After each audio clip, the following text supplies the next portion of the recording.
Est-ce que vous vous rappelez de la sortie du général Tiani? Voilà, une sortie qu'il avait faite et quelques jours plus tard, le Mali a été sévèrement attaqué. Il y a eu des rebelles qui sont entrés et tout ça, et puis jusqu'à ce que la France vienne même faire des interviews là, voilà, où il y avait des rebelles.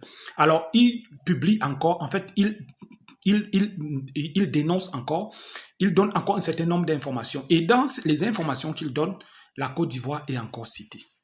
Et là, je vais d'abord vous laisser écouter ce qu'il dit et ensuite je vais revenir faire ma part de commentaire. Écoutons attentivement ce qu'il dit. Rappelez-vous, il n'y a pas 3 semaines, ces mêmes terroristes dont vous parlez, que nous appelons des mercenaires, a pris la tête de Assimi Goïta, la tête de généraux Indao et Diallo et l'autre Lassina au Mali. Mais d'où leur vient l'argent? Nous le savons. L'argent leur vient à travers un dépôt qui a été fait en Côte d'Ivoire le 28 au 29 janvier.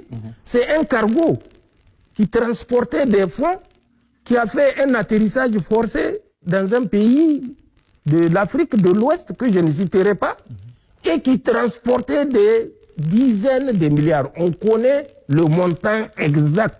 Quand ce pays, sur l'aéroport duquel le cargo a fait l'atterrissage forcé, a cherché à savoir qu'est-ce qu'il transportait, ils ont dit non, il n'y a rien.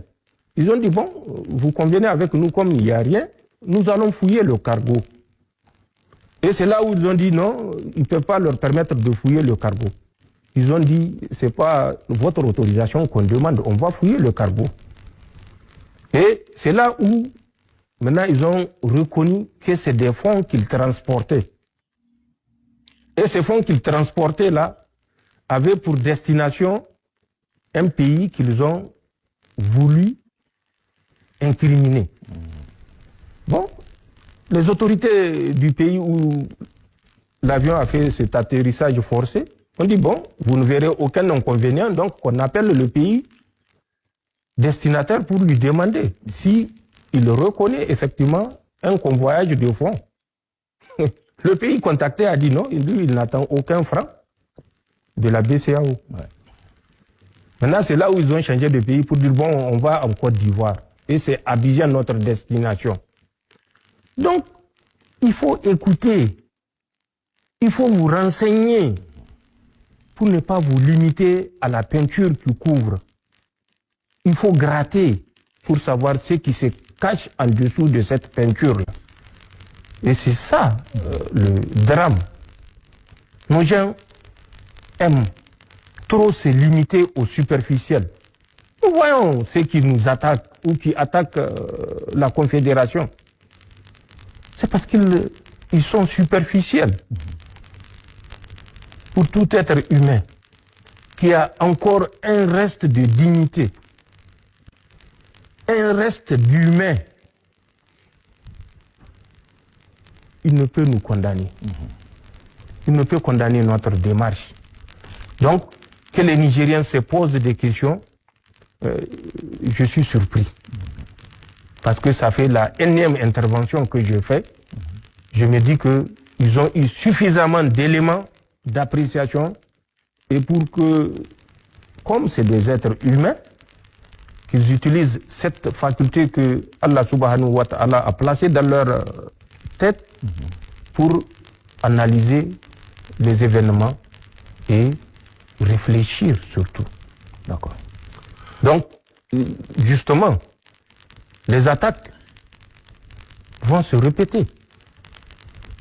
Il n'y a que notre détermination, notre volonté à contraindre les Français et les Européens à changer de regard vis-à-vis des Africains qui pourra mettre fin à ces attaques-là, comme d'autres peuples l'ont réussi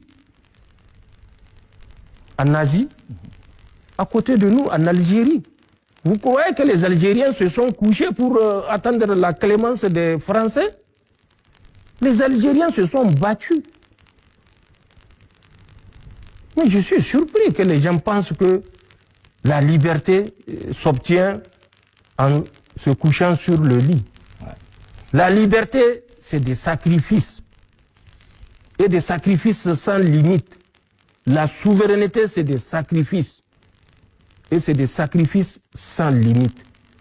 Et ce sont ces sacrifices-là que nous sommes prêts à consentir pour réfléchir en homme libre, nous mener en homme libre, échanger avec toute autre civilisation en homme libre. Nous sommes le départ. C'est ce que beaucoup ignorent. Alors, quand on écoute très bien la vidéo, on comprend très bien qu'il y a quelque chose qui se passe. Il y a quelque chose aussi qui se prépare. Voilà, on veut que certains généraux soient destitués, on veut, voilà, ainsi de suite et tout ça. Et puis, des dépôts d'argent qui se font. Vraiment, moi, j'ai une seule question. Est-ce que je me pose la question de savoir si lorsqu'on devient dirigeant, on enlève notre cerveau? Je me pose la question, je n'accuse personne, mais moi, je me pose la question parce que nous sommes des Africains.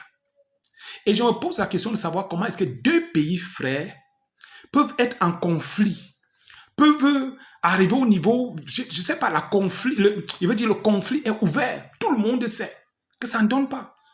Et c'est justement là où les Occidentaux profitent. Parce que quand il n'y a pas d'entente entre les pays, ils arrivent. Parce que pour régner, ils doivent diviser. Il faut d'abord qu'ils arrivent, ils divisent. Si vous voyez maintenant une réconciliation véritable là, si vous voyez vraiment une entente véritable là, vous allez voir, c'est fini. Vous avez fermé toutes les portes. Vous avez fermé toutes les portes. Mais qu'est-ce qui, selon vous, fait en sorte que ces deux pays ne s'entendent pas? Est-ce que c'est parce que, on accuse un comme étant, voilà, c'est pas un sous-préfet des Français, et l'autre qui veut sortir complètement de cette affaire-là? Mais on se pose la question de savoir, est-ce que vraiment ça va rester comme ça ou alors ça va s'arranger? De toutes les façons, dites-moi un peu ce que vous en pensez en commentaire. En tout cas, merci et bonne journée.